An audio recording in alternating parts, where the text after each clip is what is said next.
Happy Migraine Awareness Month, everybody. We have some really great volunteers here at Migraine Australia, and some of them are like, migraine celebrities in their own little right. One of those is joining us today, a proper migraine yogi, I think we probably call you. Thanks for joining us, Jo.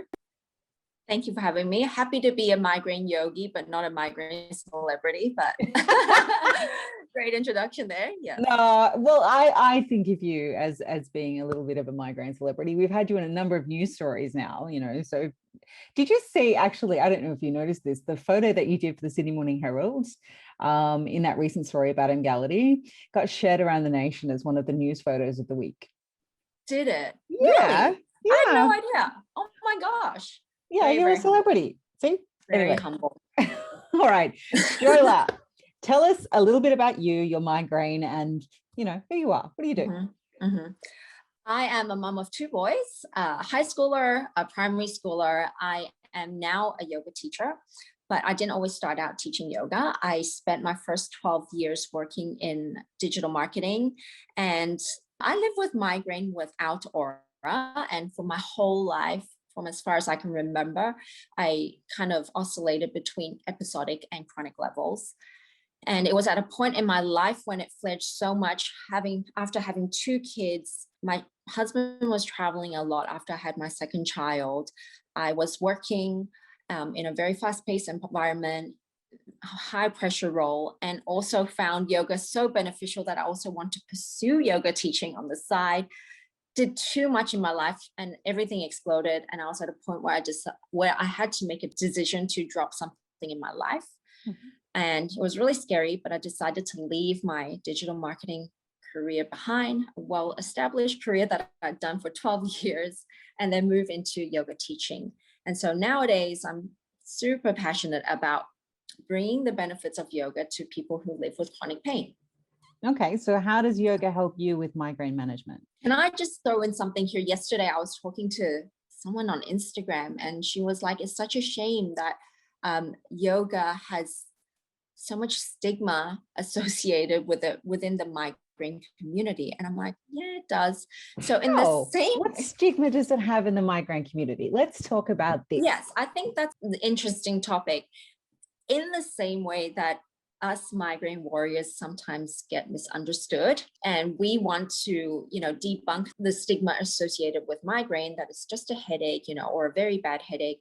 I also want to debunk the stigma around yoga being a cure for migraine, because there are many well-meaning but underinformed people out there who always goes, have you tried yoga?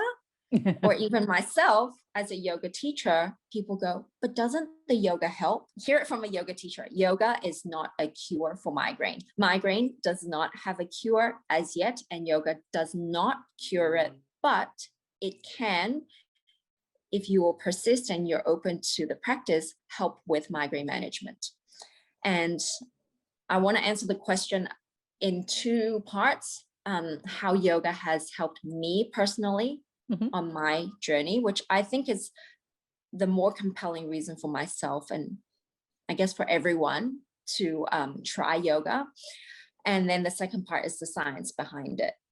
For me, I've been practicing yoga for about 7 years now, and it really has, the first thing it's helped me is this reduce pain catastrophizing. And I know this term can be a bit sensitive, but for me, it's when I get onset of symptoms, the first thing that happens is fear. Fear on, oh my goodness, I've got to cancel everything. My day's ruined. How long is this going to be? How much, more is this going to progress into something really bad? And that fear can then translate into more pain within the body. So being able to use the techniques that I learned in yoga to adapt to, managing fear catastrophizing can often plateau the pain or manage the symptoms so that it doesn't flare more into a more serious attacks. It doesn't always work, but it gives me a sense of empowerment that I can control my body. So that's one thing. I've also experienced great benefits for yoga's breathing techniques to help with my anxiety attacks. I will say I don't get a lot of anxiety, but when they do come, the breathing breathing techniques that I've learned from yoga are the only thing that helps. No medication or nothing can help me more than the breathing techniques. It really helps ground me. And I think the physical element of yoga is so important as well. I think it gives me the confidence that I can still move my body in pain. And I've learned that as we grow older and older, the ability to self-regulate and have that confidence and self-sufficiency is so important, because any movement is better than no movement, right? It helps our muscles. Yoga helps our muscles. It helps our, our whole body, the physical body feels strong. And I think that's super important as we grow old anyways, as people who live with migraine. And then the second part to answer the question is the science behind it. And I think we talked about this at one point. There's just not enough research, but there are research studies out there to show that migraine is helpful for increasing pain tolerance and stress reduction, proprioception even, and something called improving the vagal tone. Have you heard of that before? Yeah.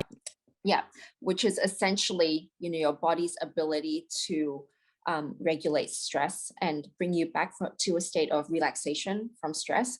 So they found that, longer term yoga practitioners would have a higher capacity or higher efficiency from bringing yourself back to a state of relaxation from stress. And I think that's super important for us migraine warriors, the ability to self-regulate stress, the migraine attacks. So that's the long-winded answer for why yoga is beneficial. But I feel like, at the end of the day, everyone needs to find their own rhythm and be open to trying.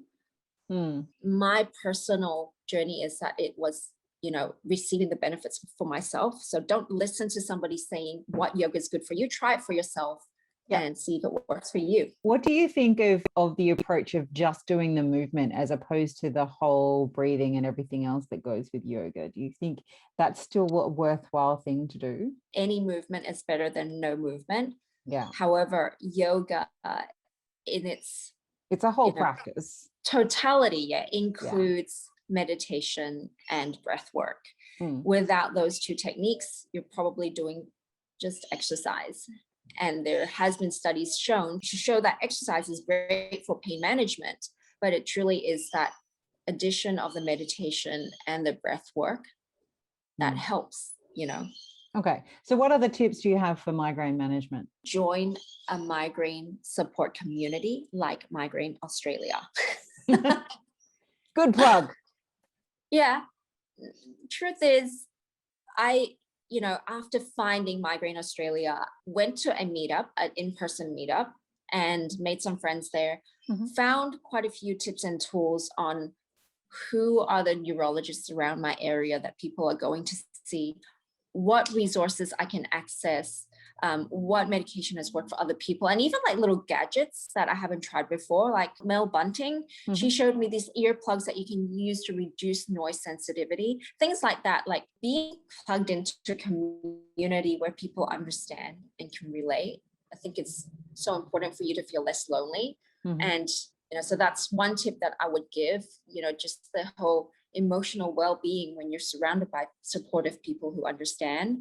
Another tip I would give is having a migraine toolkit that is accessible within reach. I actually learned this from being connected with the community on social media. Someone talked about having a migraine toolkit in, by their bedside. It included all your medication, your gadgets, and even a little card with instructions to say, these are the things I need to do, so that if you needed help, you don't have to explain it to, even if it's a family member or, you get a neighbor to come in to help. They can look at the card and go, okay, this is what she doesn't have right now. She doesn't have an ice pack on her head, so go grab one. That was genius. I thought that was so smart. And I've got my migraine toolkit right by my bedside. I think speaking to family and friends and getting them to understand what migraine really is, that can be a good start. I've realized that I didn't start doing that until being plugged into this community within Migraine Australia and learning how other people have been speaking to their family and getting their support. That has really helped me become more open about it myself and really helped me with my journey too. So would you say that you are thriving with migraine? Yes, I'm thriving. How are you thriving? I'm thriving because it's really cliche that, I I've accepted migraine and decided to live with it. And that's why I'm thriving. The acceptance, people are like, yeah, of course, you have no choice, so you have to accept it. But I think that's true acceptance has helped me, it feels like a weight lifted off my shoulders. Mm-hmm. It's a liberation. It's like I no longer need other people to accept me. I need to accept myself, and that I do live with this and be open to learning more from this community. And I think thriving for me means that I don't necessarily need to get the acceptance of other people and getting people to understand me, but to learn to understand myself better. Thank you so much for making the time, Jo. You can follow her on Instagram at Love Josephine Yoga. You're an ambassador of the Sydney group as well, the Sydney Migraine Warriors group. So go and join that group. Thank you so much for making the time.